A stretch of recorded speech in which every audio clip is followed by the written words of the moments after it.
Je ne confonds pas son, S-O-N, et son, S-O-N-T. Son, S-O-N, c'est un déterminant.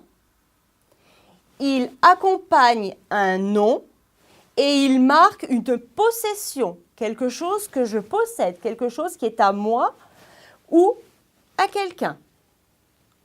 Exemple, c'est son chien. Ce chien lui appartient. Il indique bien une possession. Son, S-O-N-T, c'est le verbe être conjugué à la troisième personne du pluriel. Exemple, ils sont en classe. Quelques astuces. Son, S-O-N, je peux le remplacer par mon ou par ton. Mon et ton sont aussi des déterminants qui indiquent aussi une possession. Exemple, il a déchiré son anorak.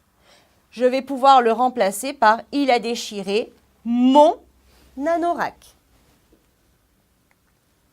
Son, S-O-N-T, je peux le remplacer par était, qui est le verbe être conjugué à l'imparfait. Exemple, ils sont partis tôt, va donner ils étaient partis tôt. Donc, je vais pouvoir écrire son, S-O-N-T. Quelques petites phrases à compléter par son, S-O-N ou son, S-O-N-T. Le chat a mangé son morceau de viande. Est-ce que je vais pouvoir mettre mon ou est-ce que je vais pouvoir mettre était? Je vais pouvoir dire le chat a mangé mon morceau de viande, donc son, S-O-N, ça va être un déterminant. Où sont-ils allés? Quand je lis la phrase, je donne la réponse. Vérifions quand même. Est-ce que je peux dire était ou était-il allé? Oui, bien sûr. Donc, ça sera son, S-O-N-T. Phrase suivante. Ces magasins sont ouverts le dimanche. Remplaçons son soit par il, soit par mon, soit par était. Ces magasins étaient ouverts le dimanche, donc sont, S-O-N-T. Phrase suivante, les coureurs sont arrivés. Réfléchis, puis valide ta réponse avec celle de l'écran. Paul m'a prêté son stylo. Vais-je pouvoir dire mon stylo? Paul m'a prêté mon stylo. Oui, bien sûr, donc son, S-O-N. Je ne confonds pas ou sans accent et ou avec accent. Ou sans accent, c'est une conjonction. Il indique un choix.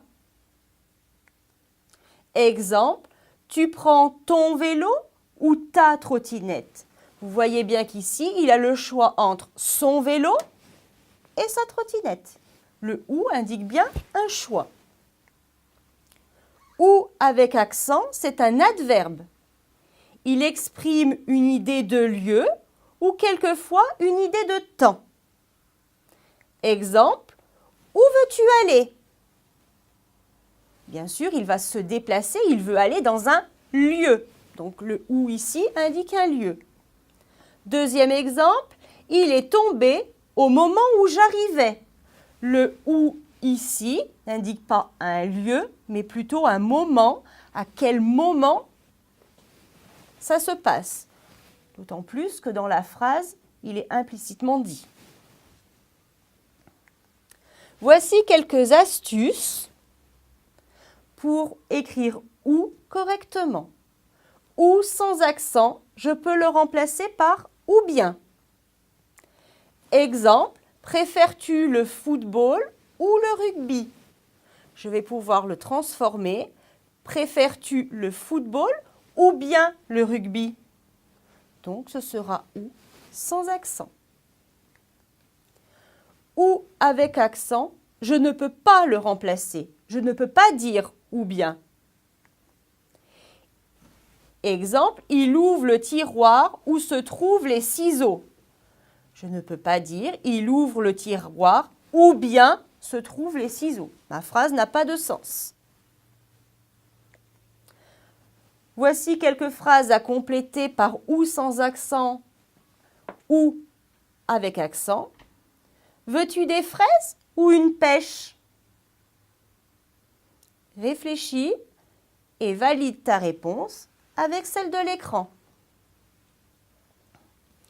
Veux-tu des fraises ou bien une pêche? Donc on aura bien ou sans accent. Voici l'arbre où il y a un nid. Première chose à faire, remplacer par ou bien. Voici l'arbre ou bien il y a un nid. Ma phrase n'a pas de sens, c'est ou avec accent. Voici la réponse. Phrase suivante. Qui va conduire? Toi ou lui? Réfléchis, utilise les astuces et valide ta réponse. Qui va conduire? Toi ou bien lui? Bien sûr, ce sera ou sans accent. C'est le parc où vivent plusieurs espèces d'oiseaux. C'est le parc où bien vivent des espèces d'oiseaux? Non, ça ne marche pas, donc ça sera ou avec accent. Je ne sais pas où aller. Où aura un accent, il indique un lieu et je ne peux pas dire ou bien. Je ne confonds pas dans D-A-N-S et dans D''E-N. Dans D-A-N-S, c'est une préposition. Il indique un lieu à l'intérieur de quelque chose. Dans D-A-N-S peut aussi indiquer une durée ou une situation. Quelques phrases d'exemple. Le bébé est dans son lit. Le bébé est à l'intérieur de son lit. Il revient dans 10 minutes. Ici, on indique une durée. Et ils sont dans la misère. Cette phrase indique une situation. Dans D''E-N, c'est la contraction de plus en. Et vous savez qu'en français, on ne peut pas avoir deux voyelles l'une à côté de l'autre. Donc, on en supprime une et on lui met une apostrophe. Exemple, il ferait mieux d'en prendre. Il ferait mieux de en prendre. Ce n'est pas beau, du coup, on met l'apostrophe. Quelques astuces pour écrire dans correctement. Dans D-A-N-S n'est jamais suivi d'un verbe.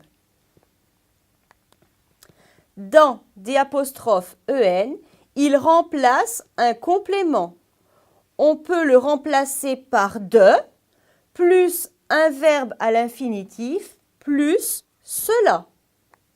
Exemple, je viens de couper les arbres. Je viens d'en couper. Je viens de couper cela ou je viens de couper ceci qui va remplacer le groupe arbre.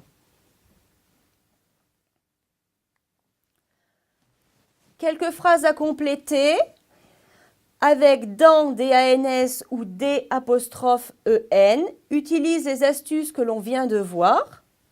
Dans 6 mois, je serai en 6e. Valide ta réponse. Dans 6 mois, ça indique une durée, donc dans D-A-N-S. Rien que d'en parler, j'ai la chair de poule. Nous aurons D''E-N, car derrière, il y a un verbe à l'infinitif. Dans ce livre, il n'y a que des histoires drôles. dans DANS puisque c'est à l'intérieur de ce livre. Les enfants sont dans la maison. Phrase facile. Les enfants sont à l'intérieur de la maison. Donc, DANS. Phrase suivante. D'en avoir me ferait plaisir. Réfléchissons. Puis, nous voyons ici le verbe à l'infinitif. Donc, nous aurons D''EN.